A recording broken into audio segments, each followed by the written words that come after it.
बेकायदेशीर कारतुसे बाळगणाऱ्या एका आरोपीस अटक। आगामी निवडणुकीच्या पार्श्वभूमीवर कोल्हापूर जिल्ह्यात बेकायदेशीर अग्निशस्त्रे व कारतुसे बाळगणाऱ्या व्यक्तीवर कडक कारवाई सुरू असून स्थानिक गुन्हे अन्वेषण शाखेने आज केलेल्या कारवाईत एका व्यक्तीस अटक करून 20 जिवंत कारतुसे जप्त केली। जप्त करण्यात आलेल्या कारतुसांची किंमत सुमारे 20,000 रुपये इतकी आहे। पोलीस अधीक्षक योगेश कुमार गुप्ता यांनी निवडणुकीच्या आचारसंहितेनंतर अवैध शस्त्रधारकांवर कारवाई करण्याचे आदेश सर्व पोलीस ठाण्याला दिले होते। त्यानुसार स्थानिक गुन्हे अन्वेषण शाखेचे पोलीस निरीक्षक रवींद्र कळमकर यांनी वेगवेगळ्या पथकांची निर्मिती करून तपास मोहीम सुरू केली। या मोहिमेदरम्यान पोलीस अंमलदार दीपक घोरपडे, प्रवीण पाटील आणि सत्यजित तानुगडे यांना गोपनीय माहिती मिळाली की सडोली खालसा तालुका करवीर येथील ऋषिराज पाटील हा इसम हळदी गाव परिसरात बेकायदेशीर कारतुसे घेऊन येणार आहे।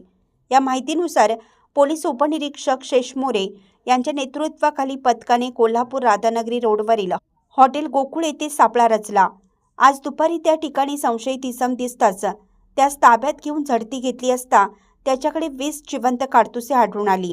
त्यानंतर कायदेशीर प्रक्रिया करून मुद्देमाल जप्त करण्यात आला। या प्रकरणी करवीर पोलीस ठाण्यात गुन्हा दाखल करण्यात आला असून पुढील तपास सुरू आहे। ही कारवाई पोलीस अधीक्षक योगेश कुमार गुप्ता यांच्या मार्गदर्शनाखाली पोलीस निरीक्षक रवींद्र कळमकर, उपनिरीक्षक शेष मोरे, आतिश म्हेत्रे तसेच अंमलदार सुरेश पाटील, सतीश सूर्यवंशी, राजेंद्र ताटे, सुशील पाटील आणि सागर चौगुले यांच्या पथकाने यशस्वीरित्या केली।